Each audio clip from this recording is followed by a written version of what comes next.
A can rolling. Ooh, Oh, that was B can. A can rolling, B can rolling. How about we call it the next 916 podcast? Yeah. The next 16 vertical podcast? Okay. Which one sounds better? I don't know. Which one do you like, Max? Maybe add the vertical. In Okay. So 9. Do you want 9 by? Is it that specific or just 916? 916. 916. That many fucking words. There's too many words. Too many letters. words. I'm not getting paid per word. If I was, I'd be a millionaire. Okay. All right. Action. Do you want me to give you a good old clap to sync and sound? Ooh, that's a good Here idea. you go. Who do you All right. think? No, that'll mess it up. If we don't do it in sync, it's gonna be so messed up. Okay, ready? 3, 2, 1, mark. Oh, hi. Welcome to the 916 Vertical Podcast. I don't like it when you interrupt me. I'm so sorry. This is Tyler. I'm Tyler Dean. I am sound guy in the vertical world with 9x16. I do all the wonderful sounds. You may not recognize my voice or my lovely face, but I don't make fun of me. But I do make the sound happen. And then this is the beautiful Luna. They'll recognize your voice soon enough. Oh my God, how? Oh, that's right. In an upcoming vertical. Oh my gosh, promotion already. I am the voice of the app in Swipe Right, coming soon to Vigloo, I hope. I hope so. I don't know the date. It'll go right here. Is that your acting debut? In the vertical world, yes. I Okay. have other things I have Yeah. acted in. Okay, cool, but in the vertical world. Yeah, in the That's vertical world, that's awesome. my debut. Hopefully, I'll be on camera one day. Oh my God, let's get you in it. Awesome. Let's do it. And then this is Luna. Hi, I'm Luna Saranova. I'm an actress, and that's it. I do acting for the vertical space here at 916. I also, in my free time, do YouTube. I have my own podcast and various other little things. So I'm excited. You be also here. do stage stuff like plays? I do, yeah. I'm writing and producing a play right now with my co-writer and co-producer and co-actress, Lauren K. Smith, another icon here at the 916 space. So that's been really fun. I've been just finding the theater voice after having been in the film and TV voice for so long. It's very interesting, the it's so juxtaposition, different. the switching over. I'm sure that's been fun. It's been fun. There's also Beniki. Finicky. This is Beniki. This is our producer Max's sweet little baby. Baby. She's the sweetest little baby in the world. Yep, hanging out with us. So she'll be here periodically, intermittently, on and off. Yeah. Maybe. Who knows? Hopefully here the whole time. All right, to start off, Luna. I'm so scared. I'm scared. I don't know. We're starting off easy, normal that's questions. good. Let's get into Normal, that's the vertical space. I want to know how, because you already brought up Lauren, I kind of know the Yes. story. How did you get into the vertical world? That's actually such a good question. Thank you. So, yes, I met Lauren K. Smith on a set of this horror film that we had done last year.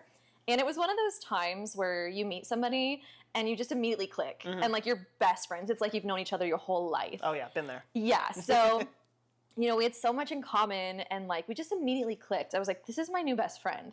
And so it was my new best friend. And then one day she, one of the like co-producers, Hunter Johnson, an AD, Hunter Wait, Johnson. he was on that horror movie? He wasn't, but he messaged okay, her okay, gotcha. a few months later and said, hey, I need like a hot bitch. Do you know someone who could be like evil but hot? She said, I know just the girl. And then she went with her second choice, Luna. Yeah, exactly.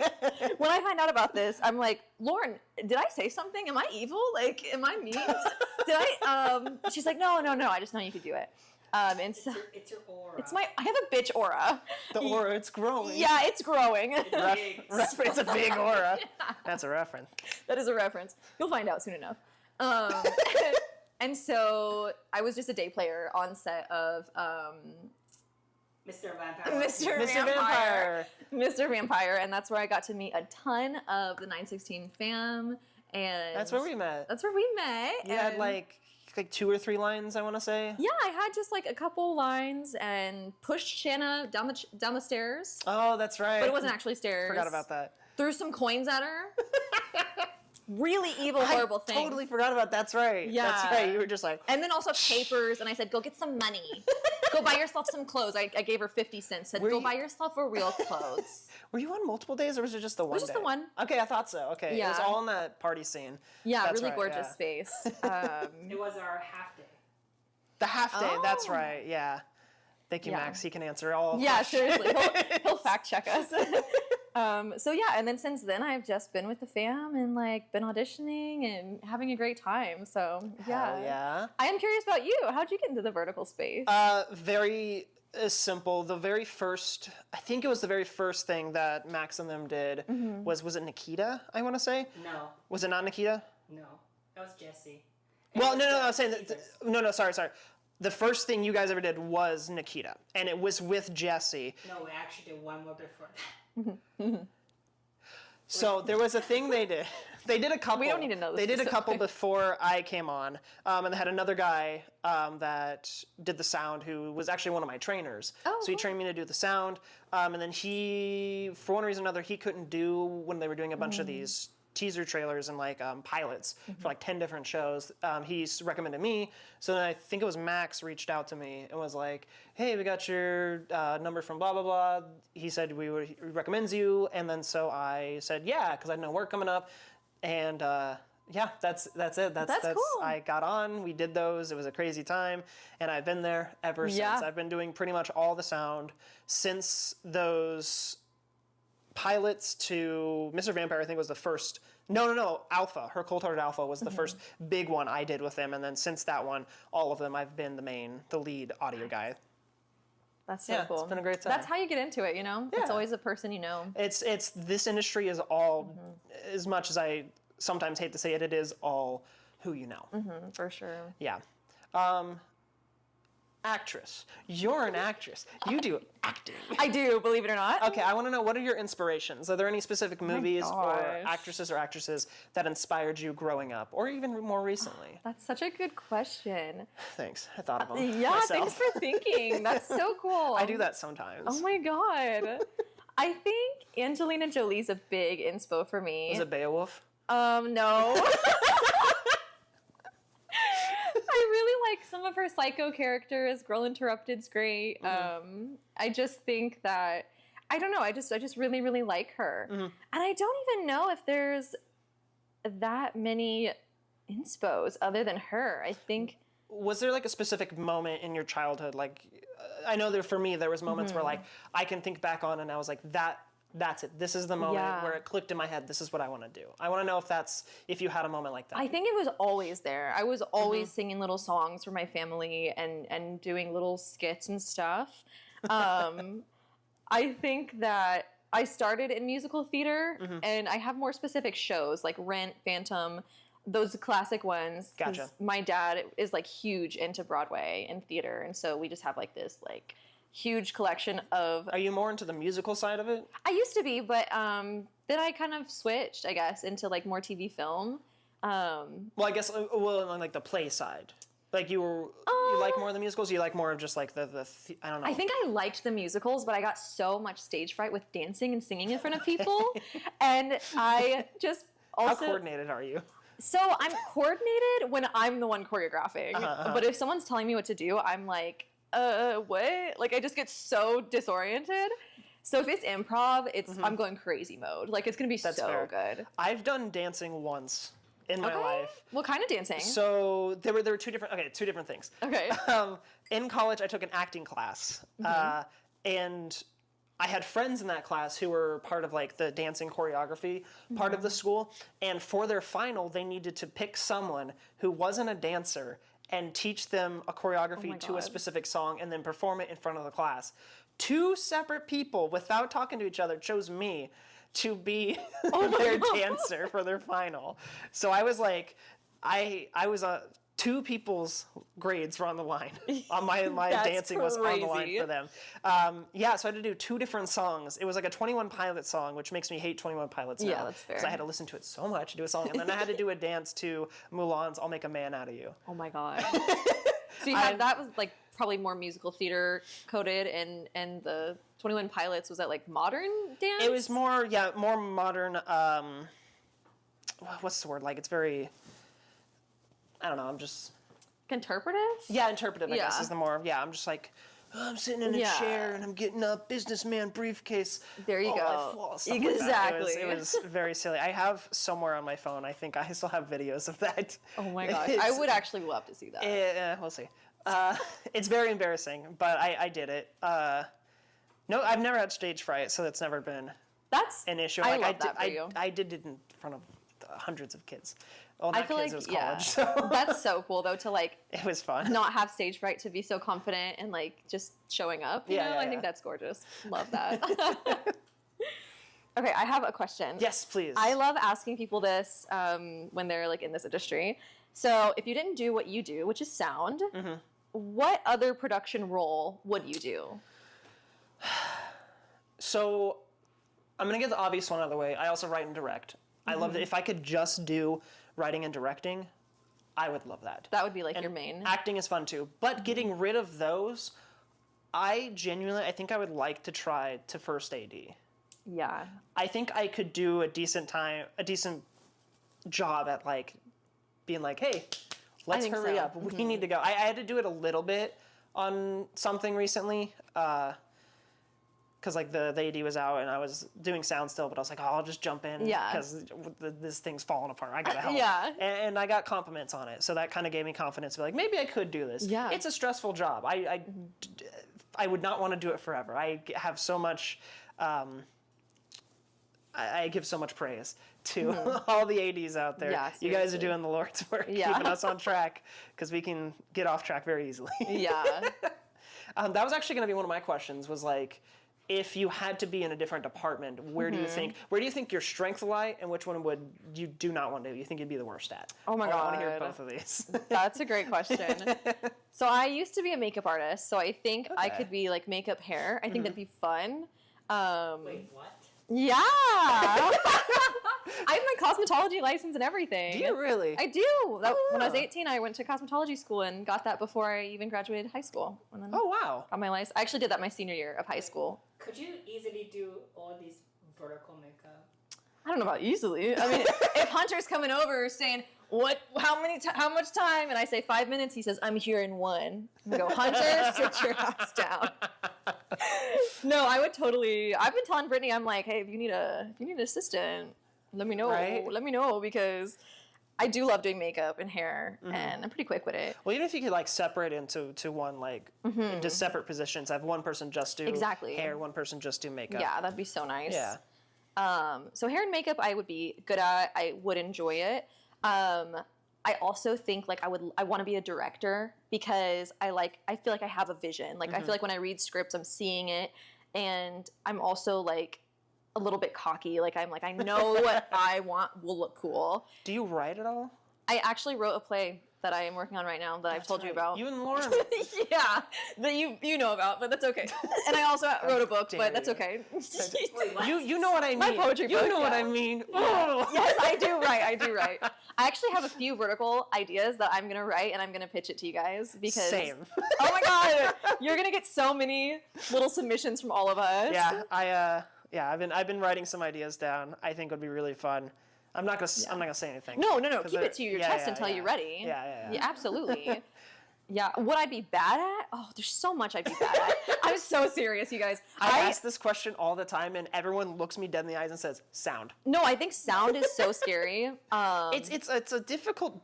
It's not a difficult job, like capturing sound, but it is a high stress job, because, as one of my trainers puts it, we don't make silent films anymore. No, so literally. If you fuck up the sound, literally, you've like ruined the whole shoot. Yeah. It's an awful scary thing. So it's like, it's not terrible. Like once you get it down, you understand the mechanics of how sound works and the sound waves, and where to properly put mics and how to point the boom, how to hide stuff, even plant mics, which we really haven't done on set, but I could do if I had the time. All of that. It's once you get the basics of that down, it's not too hard, but there is that high stress of like, if you mess it up, then you've ruined a bunch of stuff. And you just have to be it's communication. Like with everything in life, it's all about communication. If you do mess up, just be honest and be like, hey, that didn't sound great. This could have been better. I could have been better at this. Can we do another take if we have the time? You know, I don't want to leave everything to post to like do ADR, because that sucks. Yeah. I know a director who I've worked with before where I'll tell him, be like, hey, this didn't sound great. Should we do the thing? He goes, I just ADR my whole movies, so I'm not gonna. I had someone do that for when I was in, and it was my first movie I ever did. Yeah. It was like. And so if I say, if you can get it right the first time, it saves. Max, is your phone on while we're recording? No. Whose Wait, phone? what does that mean? No, that wasn't me. I don't have my phone. No, it was a silent. Who was that? I don't know. Was it you? Was your sound off? I don't know who that was. As I'm talking about sound. Wow. Wow. Anyways. I do have a question because I'm so nosy and I like. want to add something to that. Yeah, Yeah. please, Max. Just make sure to check the time code. Yes, time code is very important. What does that Can you mean? talk about what time code? Yeah, tell us about that. I'm not gonna ever say I'm 100% a professional. I'm still learning, as we all should be. But I will tell you, time code is important. It's not even like super important, but it is very helpful, is what I'll say. So there's these little boxes that track different times. I stick to time of day, and it's what most of my clients use. So it runs at time of day down to like the second, right, and even like milliseconds. And when you sync the boxes, one goes to your bag. So the mixer, when you record separately, the audio tracks will have embedded that time code. And then when you put the other one who's synced to it onto the camera, the footage on the camera will also have that same time code. And as long as they're synced, when you get in post with the separate video and separate audio, you can lay them on top of each other and just like hit a button that says sync with time code. It'll read the embedded time code on the files and will sync them up perfectly. That's nice. It's just very, very amazing and helpful in post. And Yeah, if you can't do that, you can, technology is nice enough today where you can use sync with waveform. So if your cameras are running the internal mics, you can sync with waveform, and it's just as good. It's not as perfect as timecode, but the waveform sync works. And if not, you can always do the old-fashioned way of syncing it up with different sounds, with different waveforms yourself manually. Whoa, it's a lot of fun. secrets. I've done it before, so I feel your hardship, Max. But like your audio is so good. Thank you. So it's very different from like camera. It is, yes, yeah. So it cannot sync by waveform. We tried. So we were syncing by the clap point. Well, yeah, that's where the waveform is going to try to do. Look at the highest points. But like I said, it's not perfect. It's not a perfect thing. If it doesn't work, it doesn't work, unfortunately. Yes. Thank you, Max. So my nosy question. Yes, please. Because what you'll find out if you're ever on like a set is there's all these little secret words. There's secret languages that you guys use. Yeah. And obviously, like the more you're in it, the more you pick up on what that means and everything. When you say sound speeding, is that, I don't know anything about sound. Is that you saying like rolling, like it's just I'm rolling? Yeah. Why do you say speeds or speeding? To be completely honest with you, I don't remember. And it really doesn't matter. It's just kind culture of what for we've sound? said. Okay. Yeah, someone can correct me and say this the best way, you know, what it actually means. But what I learned growing up in school was it was like cameras rolling, sound speeding, and you usually want to have sound speeding first and then camera rolling. So like when you're on like bigger stuff, they do it a lot slower. They're not as fast paced as verticals can be. So they'll be like, okay, sound speeding, and you go boop. Sound speeds, and they go, okay, is camera's rolling? And they'll go, boop, camera rolling. And they go, okay, slate it. Slate will go in. They'll say, scene 1, alpha, take 1, mark, clap it, they leave, we go. Nice. Yeah. I thought that was going to be a way crazier question. No, way crazier terminology. What do you think is like the craziest thing you guys are saying? Oh, a butt plug. What? I've never heard you guys refer to that. So, what are you guys doing with that? I know Dead Cat, but I know that. Yeah. So, Dead Cat, simply, we'll do that one first. Yeah. That is whenever you're doing mostly outdoor scenes on the boom mic. It's that fuzzy thing that goes over the mic. It's just a wind. It's a wind resistant thing, so it helps the wind not be as noisy, and that's referred to as a dead cat. Don't ask me why. I don't know everything. I don't know, but so then there's a butt plug, which I think is the craziest one. Yeah, I haven't heard you say that. I would have stopped you. It's a grip and electric thing. I think it's more of a grip. It's more of a grip thing. So whenever you have a big stand, I was like looking for examples, but when you have big stands, they have a big hole in the top, and I don't remember the actual like measurements and stuff, but basically some lights and attachments that go on it won't fit in that hole, and instead they'll have a smaller hole that you need to stick up in it like this. And then, so what a butt plug does is it has a big end that slides into that hole, and you tighten it, and it has a thinner stem on the top that then you can put the light on or the modifier on. I can't wait till they clip you, and it's so what a butt plug is. And there's also... And then they can put anything over your voice. Oh, yeah. No, that's true. I love the internet. It's not scary at all. There's also, do you know all the names of the different Apple boxes, the whole family, and what different... The family of Apple boxes? Yeah. You told me about a boombox, because I didn't believe you. Yeah. So boombox is probably the most uncommon one. That's for sound guys. They're bigger than a full Apple, and then they have a hole in the middle where you put the boom. It holds the boom for you, which is why it's called a boom box. It's a box. Also, do we need to pause? Yes. That's Okay. Because I want to adjust where I do want a drink of water. I've been talking a lot. This is for you, audience. That was a bad one. We're going to have some outtakes, mayhaps. That wasn't even a good one. Oh, shit, the Arnor. Arnor. Checking my built-in mirror. I've got some juicy questions for you, Tyler. Oh, yeah. I'm so excited. Oh, yeah. But I have some sleep. I'm like, ugh, we've been going pretty cash. Yeah. We're just chatting. Beneke's got her hair all over my phone. Okay, Max. I got what I want to ask. Huh? You know what you're going to ask next? Yeah. But I want you to finish what you're talking about. Yeah. Apple boxes. Sorry. Are we back? We're back. Yay. We're back. Apple boxes. So the full, so we were talking about a boombox. Yes. A boombox is mostly for sound guys, and it's probably one of the more common ones. It's a big box, so it's bigger than a full, that is used for us to like stand on when we're boom mopping, and it also has a giant hole in the middle of it, so when it stands up New York style, you can put the boom New York style. in there. Yeah, Okay, that's a new vocab word too. That was what I was going to ask you, if you know all those terminologies. So then we'll go through fast so we can get to other questions.